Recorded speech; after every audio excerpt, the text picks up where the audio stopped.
Hello बच्चों, नमस्कार। मैं संकल्प त्रिपाठी आप लोगों का बायोलॉजी टीचर आपके द्वारा बनाए गए उत्तर प्रदेश के number 1 platform UP board Hindi medium में आप सभी लोगों का भरपूर स्वागत करता हूं। तो प्यारे बच्चों, क्या हाल चाल? आई होप मस्त होंगे, जबरदस्त होंगे और पढ़ाई लिखाई कर रहे होंगे।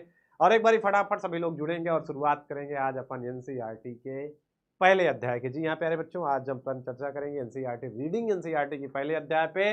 और आपको पता ही होगा कि सबसे जरूरी अगर आपके लिए है बायोलॉजी यूपी बोर्ड में तो एनसीईआरटी। सारे क्वेश्चन एग्जाम्स में भी, चाहे आपका नीट एग्जाम हो या अदर मेडिकल एग्जाम हो, हर जगह एनसीईआरटी के point two point line by line से क्वेश्चन आते हैं। एनसीईआरटी की एग्जाम्पल से क्वेश्चन आते हैं, एनसीईआरटी की टेबल से क्वेश्चन आते हैं।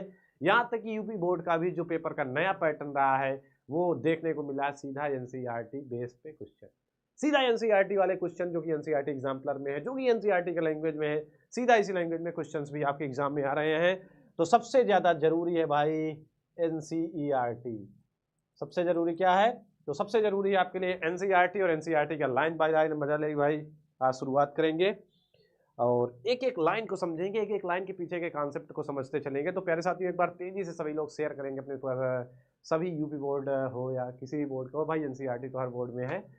सभी बच्चों के पास एक बार शेयर करेंगे, सभी बायोलॉजी वाले बच्चों के साथ, और फिर शुरुआत करते हैं। बहुत बहुत शुभ संध्या आप सभी लोगों को बेटा। Good evening, good evening, good evening, good evening. धनाधन एक बार लाइक और शेयर की संख्या बढ़ाएंगे। शुरुआत करेंगे एनसीईआरटी। पढ़ लो चाहे कहीं से, क्वेश्चन आएगा यहीं से, क्योंकि क्वेश्चन तो एनसीईआरटी से आने वाला है अब तो। हाँ, नए स्टूडेंट भाई, न्यू है पुराने हैं, सबका वेलकम है भाई।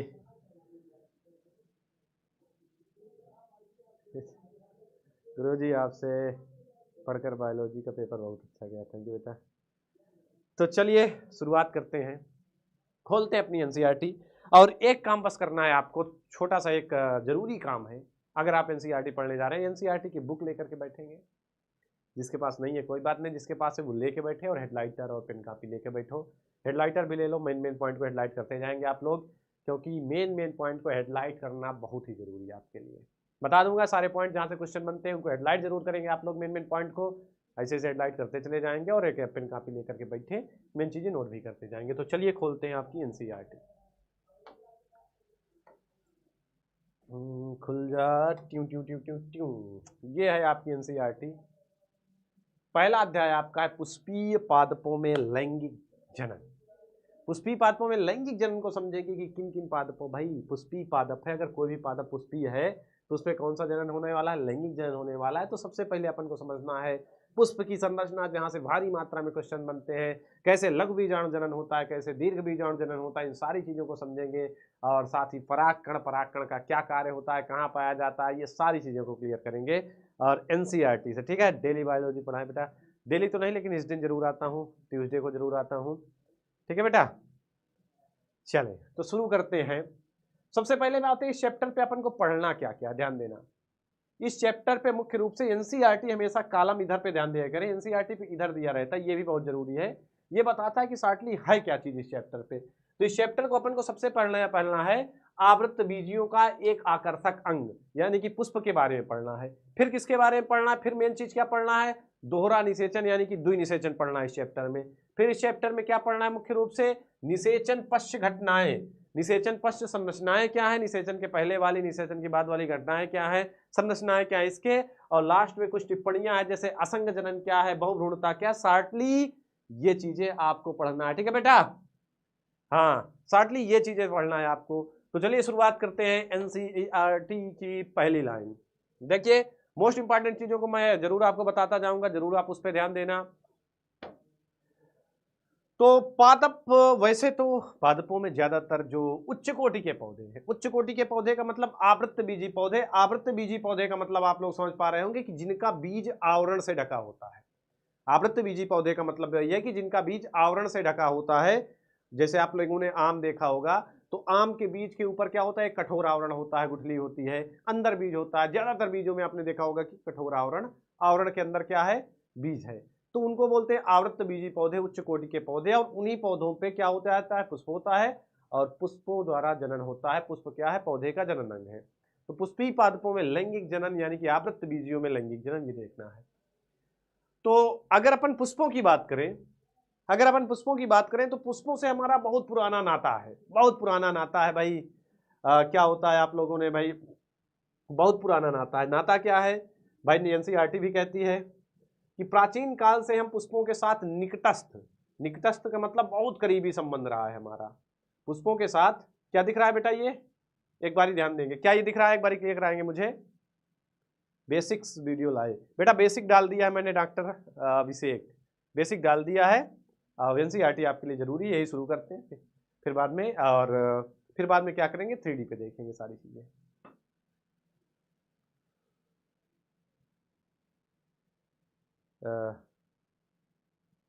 चलिए, क्या ये दिख रहा है, एक बार बताएंगे मुझे।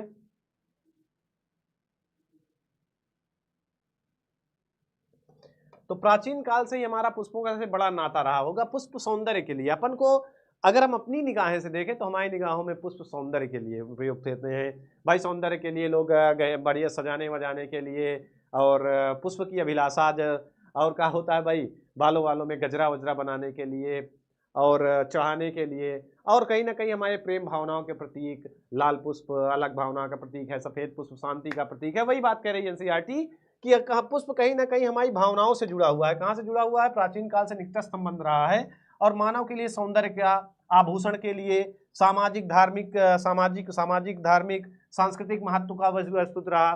भाई सांस्कृतिक महत्व भी है पुष्प का, संस्कृति में भी हर जगह देखो पूजा पतैया में पुष्प लगता है, हर जगह पुष्पों का काम है। मानव द्वारा पुष्प प्रेम को प्रकट करने के लिए, अनुराग को प्रकट करने के लिए, प्रसन्नता, विषाद, शोक, इन सारी चीजों को अभिव्यक्ति को प्रदर्शित करने का काम किसने किया है, पुष्प ने किया है। आप लोगों ने एक पढ़ा होगा पुष्प की अभिलाषा, लेकिन पुष्प क्या कहता है कि चाह नहीं मैं सुरबालों के गहने में गूथा जाऊं, चाह नहीं मैं प्रेमी माला बिथ प्यारी को ललचाऊं, मुझे तोड़ लेना बनमाली, चाह नहीं मैं देवों के सर चढ़ूं भाग्य को उठलाऊं। तो फिलहाल ये हमारे लिए था, लेकिन एक पौधे के लिए पुष्प क्या है, एक पौधे के लिए पुष्प क्या है, जनन अंग है। एक पौधे के लिए, एक पौधे में पुष्प क्या करता है, सिर्फ जननांगों का काम करता है, जनन अंग है। इसमें नर युग्मक और मादा युग्मक यानी कि मेल गैमिट और फीमेल गैमिट का निर्माण होता है। तो आइए समझते हैं सबसे पहले पुष्प की संरचना पे, और एक देखते हैं कि भाई हमारे लिए तो संगाणिक महत्व है, हमारे लिए भी आभूषणात्मक महत्व है पुष्प का, लेकिन एक पौधे के लिए पुष्प का क्या महत्व है। सबसे पहले आपको सबसे महत्वपूर्ण डायग्राम बेटा, पहला एनसीईआरटी का डायग्राम और सबसे महत्वपूर्ण डायग्राम जो कि आपके बोर्ड एग्जाम में पूछा जाता है, वो है पुष्प की संरचना। क्या है, पुष्प की संरचना। ये डायग्राम जरूर सबको आना चाहिए, बनाना भी आना चाहिए, और इसका एक एक पार्ट भी आपको आना चाहिए। ये है भाई अंडाशय और बाह्यदल। बाह्यदल की खास क्या बात होती है, बाह्यदल की खास बात ये है, ये पूरा ये एक बाह्यदल है, अगर इसको पूरा जोड़ लिया जाए कई सारे मिला करके बाह्यदल पुंज बनाते हैं। बाह्यदल पुंज की खास बात है कि ये हमेशा हरा होता है। पुष्प चाहे किसी कलर का हो, पुष्प किसी भी कलर का हो, लेकिन बाह्य दलपुंज की खास बात है, चाहे वो गुलाब हो यानी कि लाल पुष्प हो, चाहे सफेद पुष्प हो, चाहे जिस भी कलर का पुष्प हो, लेकिन बाह्य दलपुंज की खास बात है ये हमेशा क्या होता है, हरा होता है। बाह्य दलपुंज हमेशा कैसा होगा, हरा होगा। और पुष्प यहाँ पे ऐसा लगता है कि पुष्प यहाँ पे बैठा हुआ है ना, यहाँ पे बैठा हुआ है, तो इस पार्ट को क्या बोलते हैं, पुष्पासन। क्या बोलते हैं, पुष्पासन। और ये है अंडाशय। अंडाशय के अंदर क्या पाए जाते हैं, बीजांड पाए जाते हैं ना, बीजांड पाए जाते हैं। और ये है आपकी वर्तिका, ये पूरी क्या है, ये पूरी है वर्तिका। वर्तिका के ऊपर वाला पार्ट वर्तिकाग्र कहलाता है। क्या कहलाता है, वर्तिकाग्र। और ये पंखुड़ियां हैं, और ये एंथर परागकोश। नहीं समझ में आ रहा है, कोई बात नहीं, आइए इसको हम अलग से देखते हैं, ठीक है, आइए, ठीक है, आइए इसको अलग से देखते हैं, कोई बात नहीं। चलो शुरू करते हैं, इधर आते हैं। देखो ध्यान देना थोड़ा पुष्प की संरचना पे। तो सबसे पहले नीचे से ही बनाता हूं तो ज्यादा क्लियर आपको समझ में आएगा, क्योंकि ऊपर से आप समझोगे कि सर ये कैसे हो गया। नीचे से शुरू करते हैं। तो सबसे पहले तो ये डंठल हो गया, पुष्प जिसके सहारे लगा है। और फिर ये क्या हो गए, बाह्य दलपुंज। बाह्य दलपुंज की खास बात क्या है, तो बाह्य दलपुंज की खास बात है कि ये हमेशा क्या होगा, हरा होगा। एक को बाह्य दल कहेंगे, और लेकिन कई सारे हो गए तो बाह्य दल पुंज क्या हो जाएगा, बाह्य दल पुंज। ये हो गया बाह्य दल पुंज। बाह्य दल पुंज के बाद ये पूरी होती है वर्तिका, और यहां पे अंदर क्या होगा, अंडाशय। अंडाशय के अंदर क्या होते हैं, अंडाशय के अंदर होते हैं बीजांड। अंडाशय के अंदर क्या होते हैं, बीजांड होते हैं। और वर्तिका के सबसे ऊपर वाले पार्ट को क्या बोलते हैं, वर्तिकाग्र बोलते हैं। क्या बोलते हैं? वर्तिकाग्र बोलते हैं। तो चलिए इसका नाम जरूर आप लोग लिखोगे। तो वर्तिका के सबसे ऊपर वाला पार्ट थोड़ा सा पतला करते हैं, वर्तिकाग्र, ये हो गया वर्तिकाग्र, और ये पूरी वर्तिका, वर्तिका, और ये क्या है? तो ये हो गया अंडाशय, और अंडाशय के अंदर क्या पाए जाते हैं? अंडाशय के अंदर पाए जाते हैं बीजांड। क्या पाए जाएंगे? बीजांड। वर्तिका, वर्तिकाग्र, अंडाशय, बीजांड, ये सारे पार्ट किसके हैं? स्त्री केसर के। ये पूरे पार्ट है स्त्री केसर वाले, मतलब स्त्री वाले पार्ट है। अगर इस पे अपन ऐड करें तो वर्तिका, वर्तिकाग्र, अंडाशय, बीजांड ना भी लिखे कोई बात नहीं, क्योंकि अंडाशय के अंदर बीजांड है। इतना भी लिख सकते हैं कि वर्तिका, वर्तिकाग्र और अंडाशय ये पूरे स्त्री केसर वाले पार्ट है। इसके बाद क्या है भाई? इस पुष्प में कई सारे ऐसे ऐसे ऐसे ऐसे बाह्य दलपुंज भी पाए जाएंगे ना, रंग बिरंगे बढ़िया हरे भरे चटकीले, रंग बिरंगे हरे भरे चटकीले क्या पाए जाते हैं? ये सब क्या होते हैं? बाह्य दलपुंज। ये क्या है? ये सारे हो गए बाह्य दलपुंज। एक को बोलेंगे दल, और सबको मिला करके क्या हो जाएगा? सबको मिला के हो जाएगा बाह्य दलपुंज। क्या हो जाएगा? बाह्य दल, ओ सॉरी, बाह्य दलपुंज तो नीचे है। एक को कहेंगे दल और सबको मिला के क्या हो गया? दलपुंज। एक को बोला हमने दल, सबको मिला के क्या हो गया? दलपुंज हो गया। दलपुंज की खास बात क्या है? तो दलपुंज की खास बात है, क्या खास बात है? कि ये रंग बिरंगा होता है। रंग बिरंगा होता है, साथ में इस पे नेक्चर पाया जाएगा, यानी कि मकरंद पाया जाएगा, सुगंध पाई जाती है। रंग बिरंगा हो गया, मकरंद है इस पे, सुगंध है इस पे, तो इससे क्या होता है कि माध्यम को अट्रैक्ट करता है, माध्यम को, कीटों को अट्रैक्ट करता है, आदमी को अट्रैक्ट करता है, सबको क्या करता है? अट्रैक्ट करता है अपनी महक से। अब अगली चीज इस पे क्या है? अगली चीज जो इंपॉर्टेंट है इस पे वो भी ध्यान देना है। अगली इंपॉर्टेंट चीज इस पे है, क्या होता है? पुंकेसर। एक पुतंतु होता है, ये जो डंठल होता है ये पुतंतु है, और डंठल के ऊपर पाया जाता है पराग कोश। क्या पाया जाता है? डंठल के ऊपर पाया जाता है पराग कोश, जिसको बोलते हैं पराग, जहाँ पे पराग कण बनते हैं। और ये जो डंठल है इसको बोलेंगे पुतंतु। क्या बोलेंगे? पुतंतु। दिख रहा है ये? पुतंतु इधर भी बना देंगे। चले, कई सारे ये भी हो सकते हैं। ये हो गया डंठल, पुतंतु, और डंठल के ऊपर होता है पराग कोश, और पराग कोश में क्या होता है? पराग कण बनते हैं। क्या बनते हैं? पराग कण बनते हैं। ये हुई एक पुष्प की संरचना। अब इस पे इंपॉर्टेंट चीज क्या पढ़नी है भाई? तो इस पे इंपॉर्टेंट चीज है चार चक्र। क्या है? जो एनसीईआरटी में आपको थोड़ा सा कम समझ में आएगा, इसको क्लियर किए दे रहा हूं, बहुत आता है आपके एग्जाम में, इसको क्लियर करते हैं। एक बार इसका स्क्रीनशॉट लेंगे संरचना पे। अब एक चीज क्लियर करता हूं, चार चक्र, और फिर नर और मादा वाले पार्ट करते हैं। तो पुष्प के चक्र क्या इंपॉर्टेंट है? कि पुष्प के चक्र, तो अगर आपसे पूछा जाए पुष्प के कितने चक्र होते हैं, तो चार चक्र। पहला चक्र होता है बाह्य दलपुंज वाला। कौन वाला? बाह्य दलपुंज वाला, जो एकदम से हरा होता है। और दूसरा चक्र क्या है? दलपुंज। बाह्य दलपुंज और दलपुंज, ये दोनों कैसे चक्र हैं? तो ये दोनों चक्र होते हैं सहायक चक्र। कैसे हैं ये दोनों हैं सहायक। इनका काम क्या है? सहायता करना। ये है सिर्फ सहायक है भाई। बाह्य दलपुंज क्या करता है? ये वाला क्या करता है? ध्यान देना, ये वाला क्या करता है? तो बाह्य दलपुंज हमेशा क्या करता है? कलिकावस्था में हरा होता है, और कलिकावस्था में क्या करता है? पुष्प की रक्षा करता है। कलिकावस्था में पुष्प को घेरे रहता है। सबसे नीचे वाला कलिकावस्था में ऐसे बंद किए रहता है ना, कली ऐसे बंद रहती है, तो कलिकावस्था में पुष्प की क्या करता है? रक्षा करता है, हमेशा हरा होता है। ये पहली बात, ठीक है। नदी होता जुदा, जरे जुदाई वालो, अरे जुदाई वालो, ठीक है। कलिकावस्था में पुष्प की रक्षा करना बाह्य दलपुंज। ये क्या है भाई? सहायक दल है। दूसरा दल का है दलपुंज। दूसरा का है? दूसरा है दलपुंज। दलपुंज का काम करेगा, तो दलपुंज रंग बिरंगा है, और कहा है इस पे मकरंद है। मकरंद के साथ साथ तीसरी चीज सुगंध है। क्या करेगा? सम्मोहित करेगा, आकर्षित करेगा। ये काम क्या करेगा भाई? ये रंग बिरंगा हरा भरा बढ़िया है, तो कीटों को आकर्षित करेगा, मनुष्य को आकर्षित करेगा। अगर तुम बढ़िया रंग बिरंगा कपड़ा पहन लो, अब बढ़िया ऐसे परफ्यूम मार लो, बढ़िया रंग बिरंगे हो गए, परफ्यूम भी हो गया, ठीक ठाक दिखाई दे रहा हो, तो लोगों को अट्रैक्ट करोगे ना। लोग देखे, अरे वाह क्या गजब जमाए के जा रहा है, जमाए के जा रहा है। कहीं जमाए रहे गए बारात में, सब मुरंग कहीं देखें। तो कुल मिला के अगर अट्रैक्ट करना है माध्यम को, कीटों को अट्रैक्ट करना है परागण के लिए, तो रंग बिरंगा, थोड़ा सुगंध मकरंद तो होनी चाहिए, तो ये काम करता है। ये दोनों सहायक चक्र है। अगला चक्र क्या है भाई, ये चारों चक्र बहुत इंपॉर्टेंट है, जरूर नोट करना। फिर अगला है जायांग। कौन सा है, जायांग, और इसके बाद पुमंग। जायांग और पुमंग। अब ध्यान देना, जायांग के अंतर्गत कौन आता है, तो जायांग के अंदर स्त्री केसर वाला आता है। स्त्री केसर का मतलब है वही जो आपको बताया कि यहां पे आएगा वर्तिका, वर्तिकाग्र, वर्तिका, वर्तिकाग्र, और कौन सा, अंडाशय। बीजांड ना भी लिखे कोई बात नहीं, क्योंकि इसके अंदर होता है। ये सब मिलाकर क्या बनते हैं, स्त्री केसर। कई सारे स्त्री केसर मिल करके, कई सारे स्त्री केसर जब मिल जाते हैं तो उसको क्या बोलते हैं, जायांग बोलते हैं।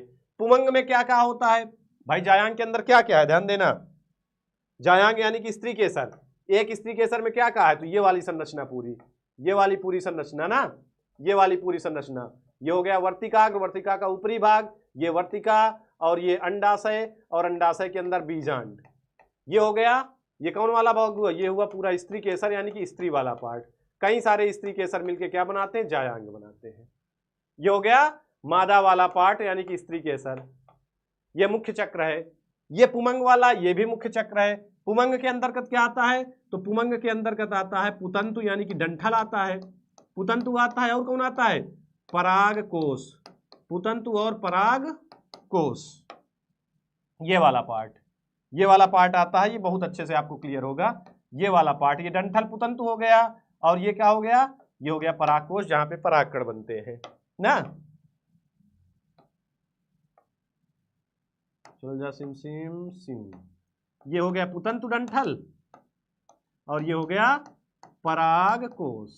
बस इतू सा है, इससे ज्यादा नहीं कांसेप्ट, बस इतना सा कांसेप्ट याद कर लो भाई, बेड़ा पार।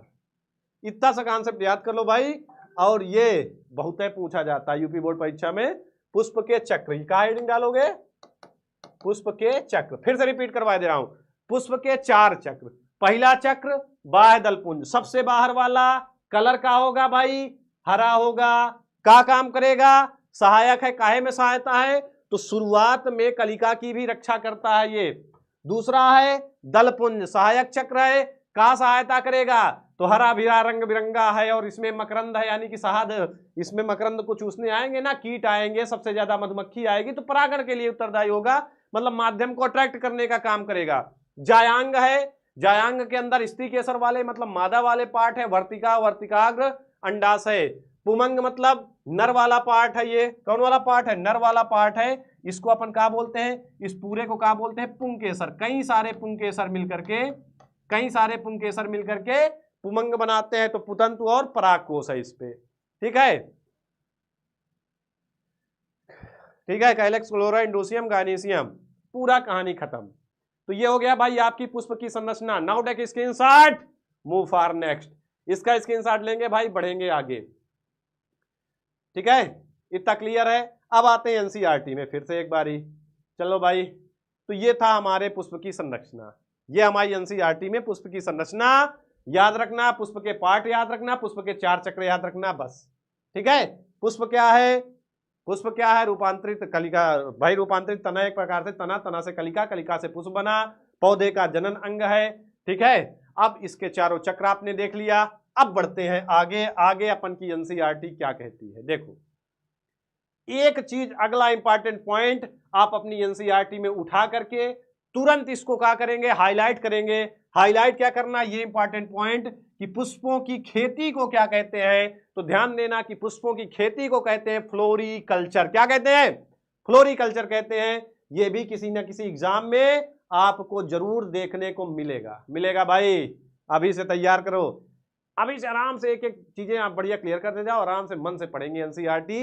अब भाई एनसीईआरटी को घोर के पी जाएंगे। अब अगर अपन ने एनसीईआरटी को घोर के पी लिया, एनसीईआरटी तैयार हो गई, इसको लगा डाला, इसको तैयार कर डाला, तो लाइफ जिंगा लाला, ठीक है। चले बेटा, टाइमिंग 9 बजे है, एवरी ट्यूसडे एनसीईआरटी का। चले तो फ्लोरिकल्चर, अगली चीज।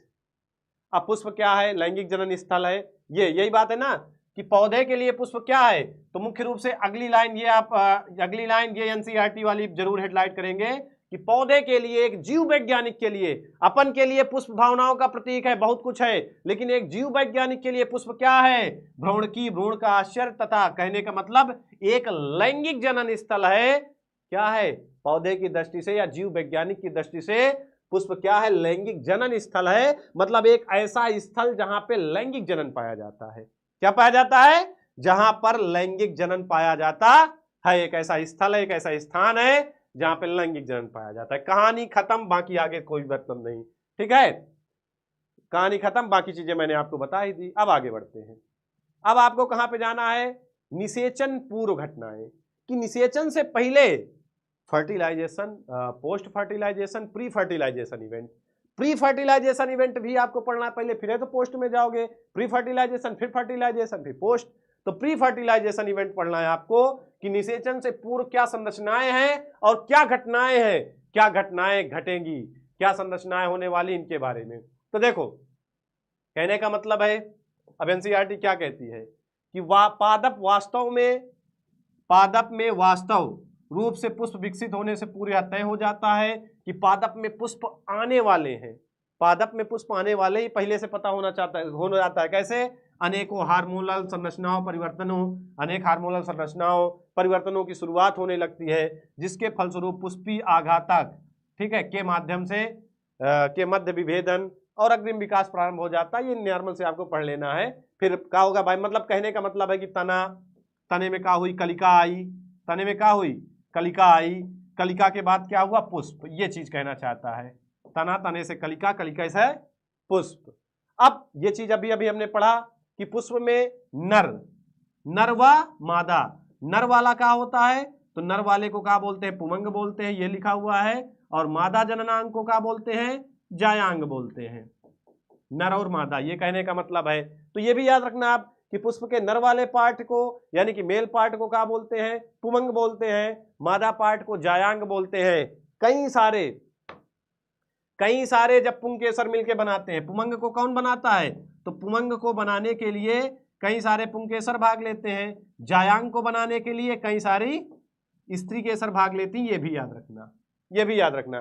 कई सारे पुंकेसर मिल करके पुमंग बना देंगे, कई सारे स्त्री केसर मिल करके क्या बना देंगे? जायांग बना देंगे। ये बता भी चुका, इनकी संरचना भी बना चुका। क्लियर है? चले आगे चलते हैं। अगली लाइन क्या कहती है भाई? लाइन बाय लाइन क्वेश्चंस आपके बनते हैं। ये आपकी संरचना पहले आते हैं परागकोश पे। कहां पे आते हैं? पुंकेसर वाले पे। पुंकेसर मतलब मेल पार्ट पे आते हैं।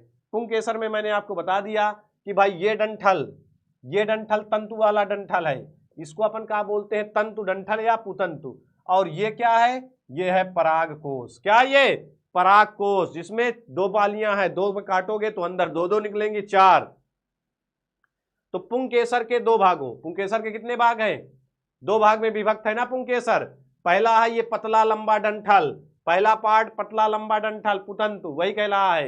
एक पतला एवं लंबा डंठल तंतु, यानी कि फिलामेंट कहलाता है। फिर दूसरा द्विपालिक, हमेशा पूछा जाता है। अब यहां भी यूपी बोर्ड फंसाता है, यहां पूछेगा कि परागकोश कितने पालियों में बटा होता है। तो ये देखो पूछा है ना, कहा है ना कि अंतिम सिरा सामान्यतः द्विपालिक संरचना परागकोश। इसको भी हेडलाइट करना है आपको कि परागकोश में कितनी पालियां होती? 2 पालियां। कुछ लोग 4 कर देते हैं। गलती कहां पे होती है? कुछ लोग यहां पे कितना कर देते हैं? 4 कर देते हैं, जबकि जब इसके अंदर 1 पाली में 2 खाने हो जाएंगे ऐसे करके। ठीक है, तो 2 पालियों में होता है। तंतु के समीपस्थ छोर पर पुष्पासन या पुष्पदल से जुड़ा होता है। और पुंकेसरों की लंबाई संख्या, जो पुंकेसर की लंबाई है कि भाई ये कितना लंबा रहेगा, कितनी इसकी संख्या रहेगी, तो ये अलग अलग फूल पे डिपेंड करता है। ये अलग अलग प्रकार के पुष्पों में, अलग अलग प्रजाति के पुष्पों में डिपेंड करता है। सब में अलग अलग संख्या पाई जाती है, अलग अलग लंबाई पाई जाती है, मतलब सब में अलग अलग है, इसका कोई मतलब नहीं। ठीक है, सब में अलग अलग होता है ना, सब में भिन्न भिन्न होता है। अगर आप 10 पुष्पों में भिन्न भिन्न प्रजातियों के एक एकत्र करके आप अपना पता लगा सकते हैं, वो चीज कह रहा है, यहाँ पे कोई बात नहीं। अब बढ़ते हैं आगे बढ़ना का है कि अगर अपन इसको ऐसे काट दे, इसको ऐसे काट के देखें तो कितनी पालियां निकलेंगी?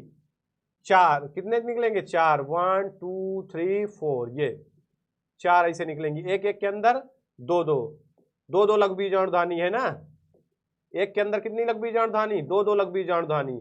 और इन्हीं धानियों के अंदर क्या बनेगा, इन्हीं धानियों के अंदर क्या बनता है, परागकण बनता है। सबसे अंदर वाली परत क्या होती है, टेपिटम होती है। ये सबसे अंदर की परत टेपिटम होती है जो पोषण देती है परागकणों को। और ये सबसे अंदर वाली परत में बना दे रहा हूं टेपिटम, अभी इसको भी आप देखोगे। और इन्हीं के अंदर 1 2 3 4 इन्हीं के अंदर क्या बनता है, परागकण बनता है। क्या बनता है, परागकण बनता है। इन्हीं के अंदर क्या बनेगा, परागकण बनेगा। ठीक है, चले आगे बढ़ते हैं। ये चित्र भी आपको बना लेना है क्योंकि ये चित्र भी डायरेक्ट पूछा जा सकता है। तो वही कह रहा है, देखो यहां पे वही समझा रहा है, यहां पे वही चीज एनसीईआरटी बता रही है आपको कि देखो एक प्रारूपिक परागकोश द्विपालित होता है, 2 पालिकाएं होती हैं, लेकिन प्रत्येक पाली में कितने कोष्ठ हैं, 2 कोष्ठ हैं। भले ही 2 पालियां थी लेकिन प्रत्येक पाली में कितने कोष्ठ, 2 कोष्ठ, यानी कि टोटल कितने कोष्ठ बन गए, टोटल 4 बने। टोटल कितने बने, टोटल बने 4, अर्थात ये द्विकोष्ठी होते हैं। चित्र 2.2 देखा, ये आप लोगों ने देख ही लिया होगा आप लोगों ने अच्छे से। अब द्विपालिक प्रकृति का है। अब इसके अनुप्रस्थ काट में जाओ तो 4 हैं, 4 कोष्ठक हुए तोला, तो चारों में चारों कोनों पर लघु बीजाणु धानियां समाहित होती हैं। कहने का मतलब चारों कोनों में लघु बीजाणु धानियां समाहित हैं, जो प्रत्येक पाली में कितनी है, 2 हैं। और लघु बीजाणु धानियां आगे विकसित होकर के क्या बनाती हैं, परागपुटी बनाती हैं। 4 लघु बीजाणु धानी हुई, देखो पहली लघु बीजाणु धानी, दूसरी लघु बीजाणु धानी, तीसरी लघु बीजाणु धानी, चौथी लघु बीजाणु धानी, 4 लघु बीजाणु धानी है। चारों आगे बढ़ के क्या बनाएंगी, परागपुटी बनाएंगी, यानी कि पोलन सेक्स बनाएंगी। पोलन सेक्स बनाएंगी यानी कि परागपुटी बनाएंगी और इसकी लंबाई धीरे धीरे बढ़ने लगेगी। अब आते हैं लघु बीजाणु धानी संरचना, इसकी संरचना पे आते हैं। इसकी संरचना भी इंपॉर्टेंट है। क्यों इंपॉर्टेंट है, क्योंकि आपसे पूछा जाएगा लघु बीजाणु जनन। क्या पूछा जाएगा, लघु बीजाणु जनन को परिभाषित कीजिए, लघु बीजाणु जनन के कार्य बताइए। लघु बीजाणु जनन से बहुत प्रश्न आते हैं, 5-5 नंबर तक के प्रश्न आते हैं लघु बीजाणु जनन से। और छोटे छोटे प्रश्न भी नीट वगैरह पे आते हैं और यूपी बोर्ड में भी आते हैं कि भाई एक लघु बीजाणु मात्र कोशिका से कितने लघु बीजाणु बनते हैं, या 140 लघु बीजाणु बनने के लिए कितनी लघु बीजाणु मात्र कोशिका लगेगी। उल्टा करके भी आता है कि कितनी लघु बीजाणु मात्र धानिया से कितने लघु बीजाणु बनेंगे, यानी कि परागकण बनेंगे। ये सारी चीजें, लघु बीजाणु का मतलब होता है परागकण। तो आगे आपको क्या पढ़ना है, आगे आपको पढ़ना है लघु बीजाणु धानी की संरचना। संरचना में मुख्य रूप से इंपॉर्टेंट क्या है, संरचना में इंपॉर्टेंट है लघु बीजाणु धानी की परतें। परतों से सीधा क्वेश्चन आता है कि 3 परत है, इन परतों से सीधा क्वेश्चन आएगा कि आंतरिक परत, मध्य परत, बाह्य परत क्या है, कैसी है इनका, और इनसे सीधा आएगा कि इनका कार्य क्या है। ठीक है, इनका कार्य क्या है। तो अगर आप स्ट्रक्चर पे जाएंगे तो एक प्रारूपी लघु बीजाणु धानियां में बाह्य रूपरेखा में लगभग गोलाई प्रकट होती है। इसमें 4 भित्ति, कितनी परत है भाई, 4 भित्ति बता रहा है, 4 परत। कौन कौन सी, एक तो ही बाह्य त्वचा, फिर है एंडोथीसियम, फिर है मध्य परत, फिर है सबसे अंदर वाली परत टेपिटम। टेपिटम, टेपिटम की ओर 3 परतें प्रत्यात्मक काम करती हैं। अब 3 परतें क्या करती हैं, देखो बाह्य त्वचा, एंडोथेसियम, मध्य परत, ये 3 परतें संरक्षण की प्रक्रिया पे काम करती हैं। और सबसे अंदर वाली परत सबसे इंपॉर्टेंट है, यहां पे जरूर आप हेडलाइट करना, सबसे इंपॉर्टेंट कौन है, टेपिटम। क्यों इंपॉर्टेंट है टेपिटम, टेपिटम क्यों इंपॉर्टेंट है, ये देखो लिखा है ना, ये जरूर यहां पे हेडलाइट जरूर करना। 4 परतों को भी करना है, लेकिन इसको भी करना है कि इसकी सबसे आंतरिक परत का है, टेपिटम है। और क्यों इंपॉर्टेंट है ये, यह विकासशील परागकणों को पोषण प्रदान करती है। इंपॉर्टेंट क्यों है, क्योंकि विकासशील जो परागकण बन रहे हैं उनको न्यूट्रिशन प्रोवाइड करना, उनको पोषण देने का काम किसका है, इसी का है, सबसे अंदर की है। ठीक है, उनको पोषण देती है। आगे देखो, आगे भी टेपिटम से क्वेश्चन बनता है, इसको भी नोट करना। टेपिटम की कोशिकीय कोशिकाएं कैसी होती हैं, तो सघन जीव द्रव्य से भरी होती हैं। किससे भरी है, जो भी टेपिटम की कोशिकाएं पोषण प्रदान करेंगी, तो पोषण प्रदान करेंगी तो काहे से बनी है, कैसे बनी है, तो ये सघन जीव द्रव्य, सघन यानी कि साइटोप्लाज्म से भरी होती हैं और सामान्यतः 1 से अधिक, ध्यान देना, सघन जीव द्रव्य से भरी हैं और सामान्यतः 1 से अधिक। ये देखो ये पूरा बना हुआ है ना, पूरा बने ना, केंद्र, अब एक से अधिक क्या होती हैं, एक से अधिक क्या है, केंद्रकों से युक्त है। ये भी जरूर हेडलाइट कर लेना कि टेपिटम के कोशिकाएं जो है भरी है, इसके बाद एक से अधिक केंद्रकों से युक्त है। अब ये स्ट्रक्चर, ये इंपॉर्टेंट स्ट्रक्चर है, इस पे ध्यान देना। क्यों इंपॉर्टेंट है, दो चीजें पूछता है यूपी बोर्ड। क्या पूछता है, एक तो आपसे पूछेगा कि परिपक्व परागकोश की संरचना बताइए, बनाइए, और एक पूछेगा अपरिपक्व परागकोश। अगर आपसे अपरिपक्व परागकोश की संरचना बताए तो ये बता देना। अब देखो ये परत है ना, ये सबसे अंदर वाली परत, ये सबसे अंदर वाली परत क्या है, टेपिटम है।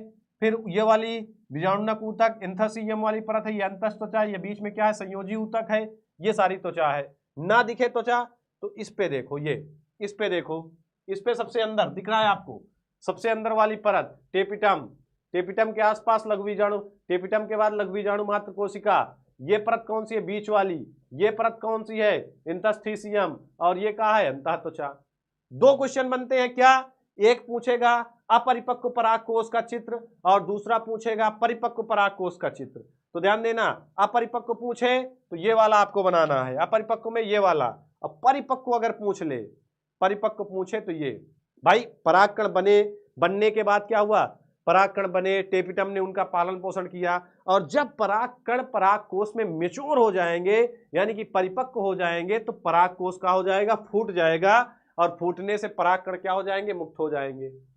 ठीक है, क्या हो जाएंगे, परागकण मुक्त हो जाएंगे, और क्या करेंगे, आगे जाएंगे, किसके लिए, परागण के लिए। आगे कहां पे जाएंगे, तो आगे ये लोग जाएंगे परागण के लिए। काय लिए जाएंगे, परागण के लिए। टेपिटम नर्सिंग प्रोवाइड करता है बेटा। आगे कहां जाएंगे, परागण के लिए। सर बिहार से हुआ, सर बिहार से हुआ, क्या हुआ, बिहार से हो कोई बात नहीं बेटा, एनसीईआरटी जरूरी है आपके लिए भी, ठीक है। और ये बात जरूर रखना, याद रखना कि केंद्रकों से युक्त है।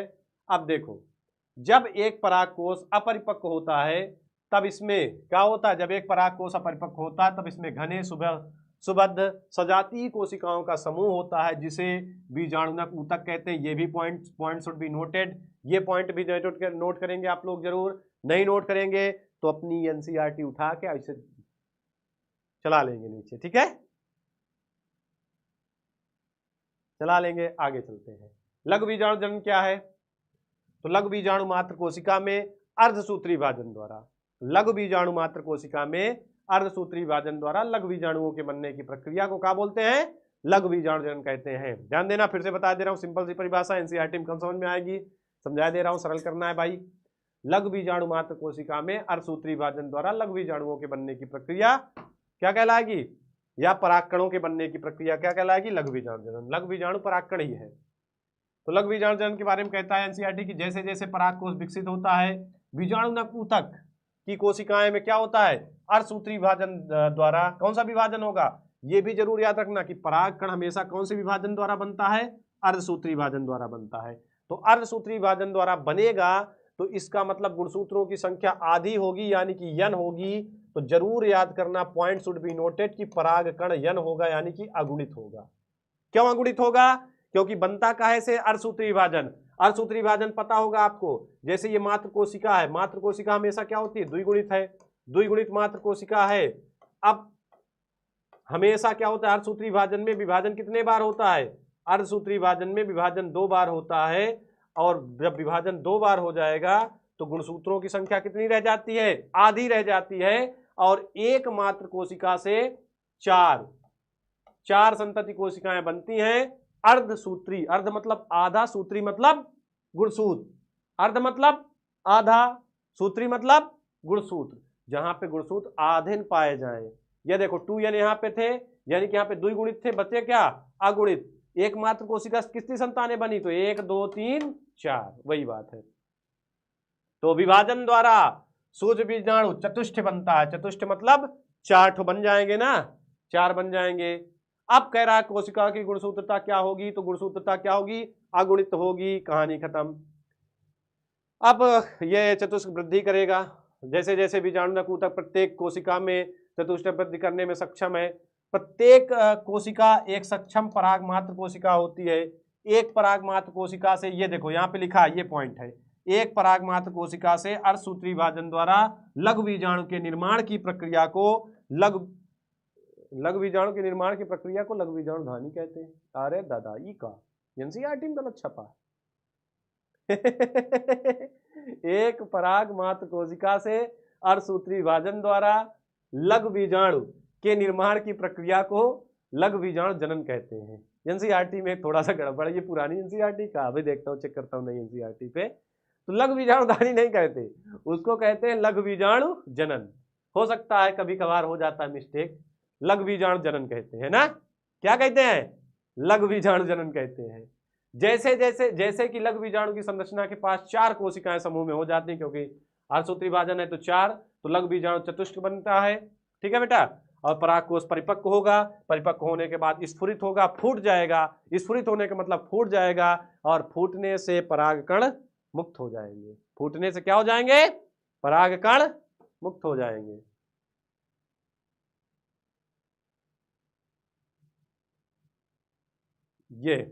ये भाई परागकणों की संरचना है, एक दूसरे से अलग हो जाएंगे। परागकणों की संरचना है पराग, ये देखो ये लघु बीजाणु चतुष्टक है, ये 4 लघु बीजाणु बने हैं ना, 4 परागकण बने हुए हैं, ये 4 परागकण बने। अब कुछ परागकणों का इलेक्ट्रॉन सूक्ष्मदर्शी चित्र भी दिया है। परदर्शी मतलब चित्र। एनसीईआरटी की लैंग्वेज को समझना, क्योंकि ये आपके लिए बहुत इंपॉर्टेंट है, एनसीईआरटी की लैंग्वेज को समझना ना। बेटा पढ़ लो, काहे लबर लबर का नहीं जहिया पाएंगे वहिया मारेंगे, तभी फ्रेंडशिप। ये कहा तुम लोग कमेंट सेक्शन में कह रहे हैं। आगे बढ़ते हैं भाई। अब देखो परागकणों से कुछ चीजें भी आती हैं, उनके ध्यान देना। परागकणों में होता क्या है? रसदानी होती है, केंद्रक होता है, कायिक कोशिका होती है ना, कायिक कोशिका भी होती है, जनन कोशिका भी होती है, ये जरूर याद रखना। कायिक कोशिका भी है, जनन कोशिका भी है। 2-4 चीजें इस पे ध्यान देना थोड़ा सा। प्रत्येक लघु बीजाणु के आने के अंदर कई हजार लघु बीजाणु निर्मित होते हैं, ये भी आपको पता ही होगा। एक लघु बीजाणु धानी, 4 लघु बीजाणु धानी है तो कई हजार परागकण बनेंगे। परागकण जो परागकोश के स्फुटन के साथ मुक्त होते हैं। अब परागकण है क्या? ध्यान देना, ये भी बहुत जरूरी है। परागकण है क्या? बहुत लड़कों के दिमाग में पता है क्या होता है कि परागकण नर युग्मक है। यही पे गड़बड़ हो जाओगे। नीट अगर क्वेश्चन पूछा, कोई भी क्वेश्चन पूछेगा, फंस जाओगे। क्या हो जाए? फंस जाओगे। परागकण नर युग्मक नहीं है। परागकण क्या है? नर युग्मकोद्भिद। नर युग्मकोद्भिद। नर युग्मकोद्भिद का मतलब है कि जिसके अंदर नर युग्मक पाया जाए, क्योंकि परागकण के अंदर क्या पाए जाते हैं? परागकण के अंदर 2 नर युग्मक पाए जाते हैं, 2 नर युग्मक पाए जाते हैं। ध्यान देना, नर युग्मक नहीं है परागकण। परागकण नर युग्मकोद्भिद है, यानी कि इसके अंदर 2 नर युग्मक पाए जाते हैं। यहां भी लिखा है देखो, यह नर युग्मकोद्भव का उद्भवन, युग्मकोद्भव या युग्मकोद्भिद का प्रतिनिधित्व करता है। यदि आप गुड़हल, हिबिस्कस मतलब गुड़हल, या किसी अन्य पुष्प के खुले परागकोश को छूते हैं, तो आपकी अंगुली में भाई, अगर आप छुओगे ना, सरसों को छुओगे भाई, रिजल्ट 15 से 20 तक आ जाएगा। उसको जब छुओगे तो आपकी अंगुली में तमाम सारे बढ़िया पीले पीले लग जाते हैं, और जो आपकी अंगुली में छूने के बाद पीले पीले परागकण लग गए, वो क्या है? परागकण है। परागकण बड़े काम की चीज है। परागकण से एनर्जी वाली टेबलेट बनती है। परागकण बड़ी ऊर्जा से भरपूर है। परागकण सौंदर्य प्रसाधन, क्रीम बनाने में, क्रीम बनाने में, पाउडर बनाने में परागकणों का उपयोग होता है। आपको लगता होगा कि परागकण सिर्फ नर युग्मकोद्भिद है, नर युग्मक होता है, सिर्फ जनन का काम करेंगे, लेकिन कहीं ना कहीं क्रीम पाउडर आप लोगों ने कहा पढ़ा होगा, अभिज्ञान शकुंतलम। अभिज्ञान शकुंतलम जिसने पढ़ा होगा, शायद संस्कृत वाले खंड में आपके रहता है हिंदी पे, तो उसमें पढ़ा होगा कि शकुंतला जो श्रृंगार करती थी, वो पुष्पों के पराग का श्रृंगार करती थी, शकुंतला का श्रृंगार। और पुष्पों के पराग का श्रृंगार ऐसा श्रृंगार होता है कि वो नेचुरल ब्यूटी लाता है, मतलब शाम के लगाओ तो सुबह भी चेहरा चमकता रहे। और अब वाला जो श्रृंगार है, कौन वाला? रसायन वाला श्रृंगार, केमिकल वाला, वो शाम के लगाओ तो शाम के तो लाइट में चमकी, लेकिन सुबेरे का हो जाएगा? सुबेरे खौरही पिलई खौरा कुकुर जैसे दिखाई चेहरा। यही होगा।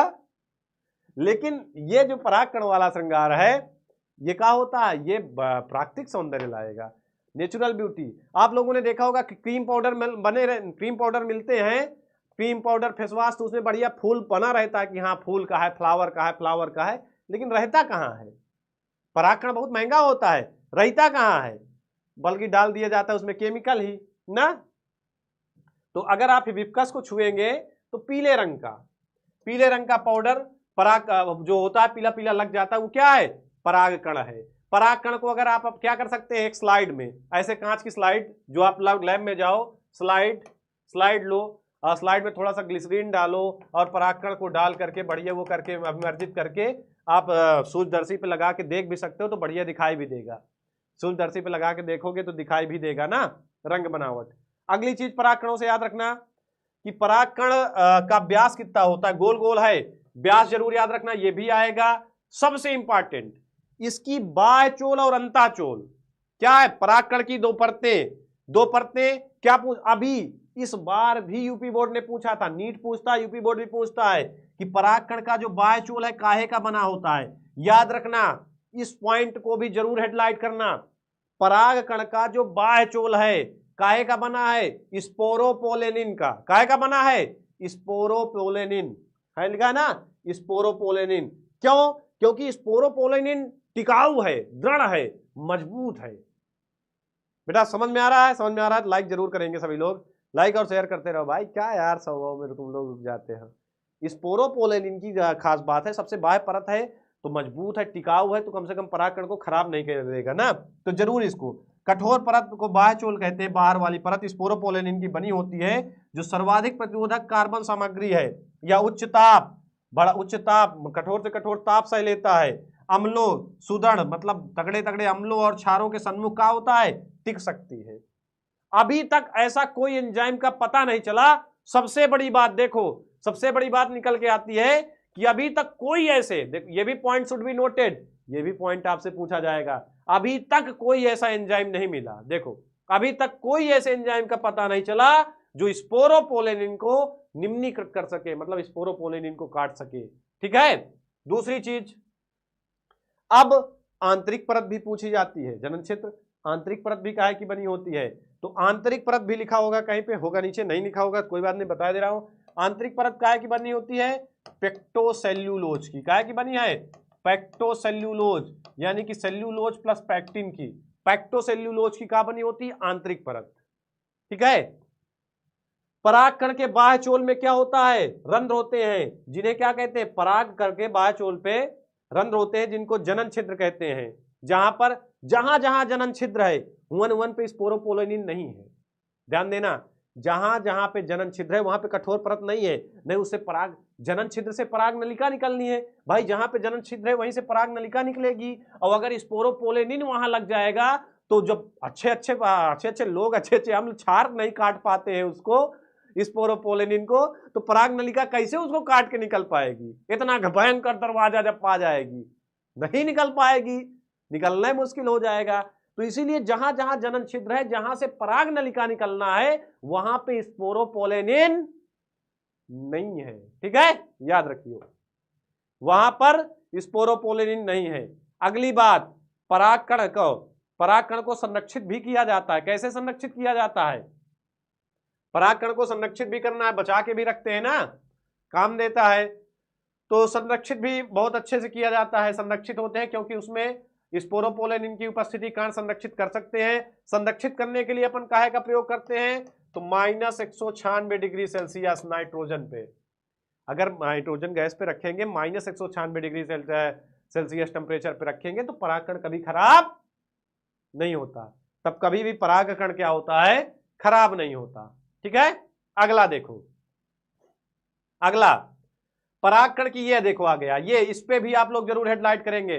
परागकण की आंतरिक भित्ति को अंतःचोल कहते हैं, या पतली, एकदम पतली होगी, सशर्त परत है, सेल्यूलोज प्लस पैक्टिन। किसकी बनी है, सेल्यूलोज एवं पैक्टिन, यानी कि इसी को अपन बोलते हैं, थोड़ा सा लैंग्वेज चेंज कर देता है, कहीं कहीं कह देता है पेक्टोसेल्यूलोज, तो वही है, पेक्टोसेल्यूलोज को ही सेल्यूलोज प्लस पैक्टिन बोलते हैं। ठीक है, सेल्यूलोज को, पेक्टोसेल्यूलोज को ही क्या कहते हैं, सेल्यूलोज प्लस पैक्टिन। ठीक है। इसमें क्या होता है भाई, तो परागकण का जीव द्रव्य साइटोप्लाज्म में एक प्लाज्मा की भांति आवृत होता है, परागकण परिपक्व होता है तो उसमें दो, ये अगला पॉइंट जरूर है, यहां से भी डायरेक्ट क्वेश्चन आता है कि परिपक्व परागकण में क्या होते हैं, यूपी बोर्ड ने भी कई बार पूछा, तो क्या क्या होता है, कायिक कोशिका और जनन कोशिका, एक कायिक कोशिका एक जनन कोशिका समाहित होती है। ये पॉइंट भी कई बार आया है, सीधा क्वेश्चन ऐसे ही बनते हैं यूपी बोर्ड पे भी, नीट पे भी, सीधा एनसीईआरटी वाले।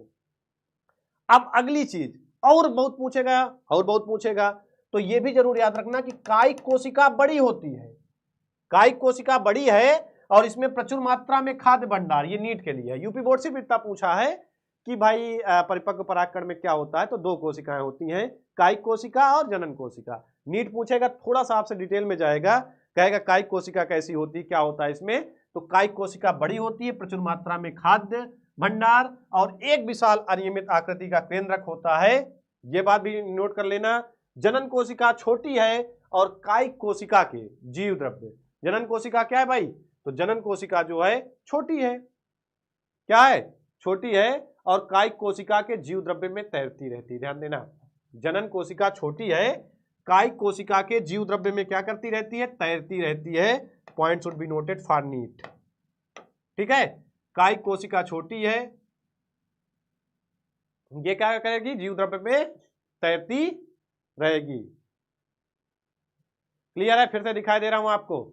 जनन कोशिका छोटी है, कायिक बड़ी है, प्रचुर मात्रा में खाद्य पदार्थ है इसमें, और जनन कोशिका छोटी है और छोटी होने के साथ ही कायिक कोशिका के जीव द्रव्य में क्या करती रहेगी, तैरती रहती है, ठीक है, तैरती रहती है। यह तर्क आकृति के घने केंद्रक का बना होता है। 60 से प्रतिशत आवर्त बीजियों पे दो कोशिकीय चरण झड़ते हैं, संलगित होते हैं। ये सारी चीजें थोड़ा बहुत पढ़ लेना। नरयुग्मक को बनाते हैं, 3 चरणी 2 नरयुग्मक बनाते हैं। लिखा है ना कि परागकण झड़ने से पहले 3 चरणी 2 नरयुग्मक बनाते हैं। पहले ही मैंने बताया कि परागकण क्या है, यानी कि लघु बीजाणु क्या है, तो नर युग्मकोद्भिद है। नर युग्मकोद्भिद के मतलब है कि जिसके अंदर नर युग्मक पाया जाए। कितने नर युग्मक है, ये देखो आ गया, 2 नर युग्मक है। कितने हैं, 2 नर युग्मक। अगला क्वेश्चन ये भी कई बारी बना कि किसके परागकण एलर्जी, परागकण सौंदर्य का भी बहुत काम करते हैं, परागकण की एनर्जी वाली दवाएं भी बनती है। खिलाड़ी लोग बढ़िया उपयोग करते हैं इसका, पॉलन बी पॉलन ना, एक तो बना होगा, इस पे दवाएं भी आती है, एलर्जी के एनर्जी भी देते हैं। लेकिन एनर्जी के साथ साथ कुछ परागकण ऐसे हैं जो एलर्जी भी देते हैं। भाई सारे तो एनर्जी दे रहे हैं, खिलाड़ी उपयोग कर रहे हैं बढ़िया इसकी टेबलेट का, लेकिन कुछ ऐसे भी परागकण है जो एलर्जी भी दे रहे हैं। थोड़ा सा डिफरेंट है, एनर्जी एंड एलर्जी डिफरेंट है। तो कुछ परागकण ऐसे भी है जो एनर्जी के बजाय अगर धोखे से तुमने इनका उपयोग कर दिया तो ये तुमका देंगे एलर्जी। कौन है एलर्जी वाले, तो अनेक प्रजातियों के परागकण कुछ गंभीर एलर्जी और श्वसन रोग, एलर्जी दे रहे हैं, उनका श्वसन वेदना दे रहे हैं, सांस लेने में कठिनाई, श्वसन विकार दे रहे हैं, दमा, श्वसनी शोध, ये सारी ये 11वीं में आप लोगों ने इन बीमारियों के बारे में पढ़ा होगा, श्वसनी और दमा होना के बारे में, श्वसनी शोध दमा पढ़ाया था मैंने। तो यह बताया जा सकता है कि भारत में अनियमित गेहूं के आयात के साथ आने वाली, आप लोग अगर गेहूं के खेत पे जाओगे तो गेहूं के खेत पे एक घास रहती है गाजर के जैसा एक घास रहती है, उस घास को अपन कहते हैं गाजर घास। क्या कहते हैं, गाजर घास कहते हैं। उस घास को क्या बोलते हैं, उस घास को बोलते हैं गाजर घास। और जो गाजर घास यानी कि गाजर घास, ये भी डायरेक्ट ऑप्शन में आया, कई बार आया है, नीट तक में पूछा गया है कि गाजर घास यानी कि पार्थेनियम, इसके परागकण क्या होते हैं, एलर्जी के कारक होते हैं। ई एनर्जी ना देते, ई देते हैं एलर्जी। वैसे तो परागकण एलर्जी देते हैं, बढ़िया दवाएं बनती है, लेकिन ये कहा देता है पार्थेनियम गाजर घास। ये समझो कि गेहूं के खेत में ये समझो कि खरबला आया है। खरबला जानते हो ना, जिसको निरा करके बाहर करना पड़ता है, वही है ये। ठीक है, क्लियर है, लाइक करेंगे भाई। ये देखो आ गया, ये देखो एनर्जी की बात, ये आ गई एनर्जी की बात परागकणों के। ये देखो परागकण पोषण से भरपूर है भाई, पोषण से भरपूर है। हाल ही में आहार संपूरकों के रूप में परागकण की गोलियां, टेबलेट लेने का प्रचलन बढ़ा। ये देखो परागकण की गोलियां और टेबलेट मिल रही हैं।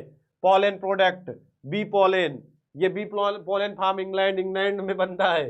30 टेबलेट खाओ, natural bee, collected pollen, tiny golden pots, ये सारे नेचुरल फूड फार्म हनी बीज। ये देखो कितना बढ़िया निकल के ये गोलियां आ गई एनर्जी वाली। अबे तो एलर्जी की बात थी, अब बात आई कि पोषक तत्व बढ़ाने की, एनर्जी बढ़ाने की। तो पश्चिमी देशों में, कहां पे, पश्चिमी देश जानते हैं ना आप लोग, पश्चिमी देशों में इनका प्रचलन बहुत बड़ा है। हमारे देश में तो कम है, लेकिन पश्चिमी देशों में परागकणों के बहुत सारी दवाइयाँ बढ़िया खिलाड़ियों को खिलाने के लिए बढ़िया बनाई जा रही, सिरप बनाए जा रही, गोलियां बनाई जा रही हैं। पश्चिमी देशों में भारी मात्रा में पराग उत्पाद, गोलियां बनाई जा रही, परागकणों से सिरप बनाए जा रहे हैं, बाजारों में उपलब्ध है। ये गोली सिरप बढ़िया बाजार मिलते हैं, बाजार में जाओ बढ़िया लो, एकदम नेचुरल चीज। पराग खपत का यह दावा है, पराग खपत का यह दावा, ये जो दवाएं देती कंपनियां दावा करती हैं कि खिलाड़ी, अगर कोई खिलाड़ी खाए एवं धावक, घोड़ा, दौड़ने वाला घोड़ा, रेस का घोड़ा जिसको बड़ी ताकत की आवश्यकता है, खिलाड़ी जिसको बहुत ज्यादा ताकत की आवश्यकता है, इनको खाए उसको ताकत मिलेगी। कहाँ मिलेगी? ताकत मिलेगी। खाएगा तो कहाँ मिलेगी? ताकत मिलेगी उसको। ये दावा भी है, कंपनियां ये दावा भी करती हैं। पराग खपत का यह दावा है, जितना ज्यादा पराग कण है उतना ज्यादा उस पर का एनर्जी भी है। तो एनर्जी प्लस एलर्जी दोनों चीजें हैं, है ना। आगे चलते हैं, क्लियर है इतना?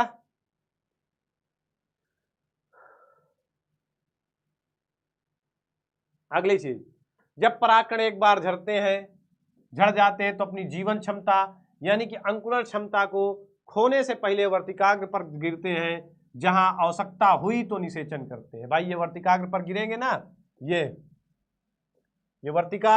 वर्तिकाग्र, इसके अंदर अंडाशय, बीजांड, यहाँ पे परागकण गिरेंगे परागण द्वारा ना। अब आपके मन में विचार हो रहा कि परागकणों की जीवन क्षमता कितनी होती, ध्यान देना, जीवन क्षमता से भी क्वेश्चन आएगा। अब जीवन क्षमता क्या है? अलग अलग पुष्पों के परागकणों की जीवन क्षमता अलग अलग है।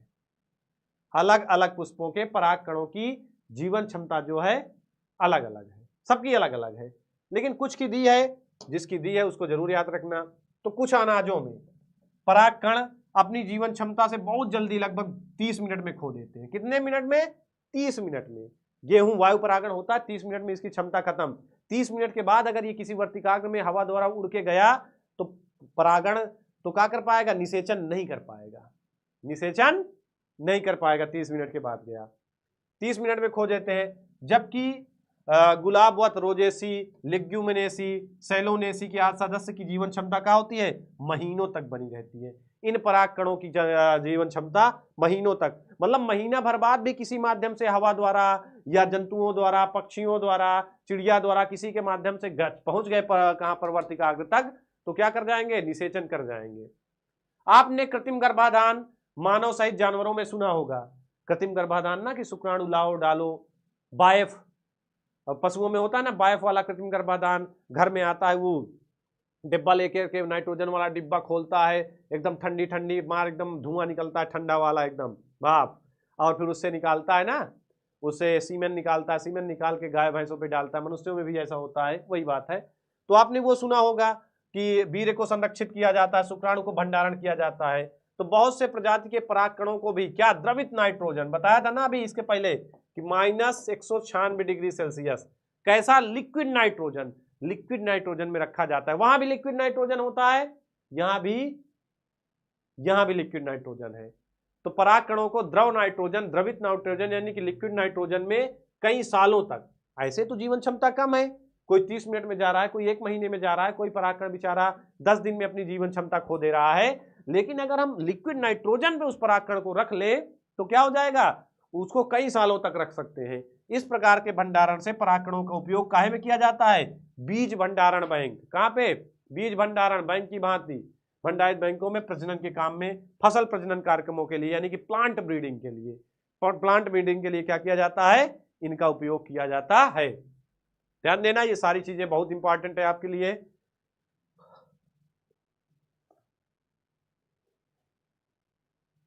तो स्त्री के सर गुरबीजाणु जनन, अब अगले चैप्टर से स्टार्ट करें। आज यहाँ तक काफी है प्यारे बच्चों। एक काम और जरूर करना है प्यारे साथियों, बहुत कम जनसंख्या है, आप लोगों के प्यार और सपोर्ट की काफी जरूरत है। अगर आप एनसीईआरटी पढ़ना चाहते हैं तो जरूर इसको सपोर्ट करें, सभी साथियों के साथ शेयर जरूर करेंगे, लाइक जरूर करेंगे, और भाई कमेंट जरूर करना। अभी लगभग 100 लोग तो लाइव भाई हैं, और 100 लोग 2-2 कमेंट जरूर करना पोस्ट के नीचे। और क्या आप एनसीईआरटी कंटिन्यू रखना चाहते हैं या अलग लेवल से लाया जाए बिना एनसीईआरटी के? बताएंगे जरूर, ये मुझे कमेंट सेक्शन जरूर भर देंगे, मैं देखूंगा जरूर। 200 कमेंट बिल्कुल आप लोग कमेंट सेक्शन पे जरूर बताएंगे कि भाई एनसीईआरटी हम कंटिन्यू रखना चाहते हैं कि नहीं रखना चाहते हैं, एनसीईआरटी रीडिंग करना चाहते हैं कि नहीं करना चाहते, या कैसे करना चाहते हैं, ये भी बताएंगे प्यारे बच्चों। और कैसा लगा एनसीईआरटी पढ़ के ये भी बताएंगे, कमेंट करके जरूर बताएंगे। हंसते रहिए, मुस्कुराते रहिए, मिलते हैं अगली क्लास पे, तब तक के लिए बाय बाय।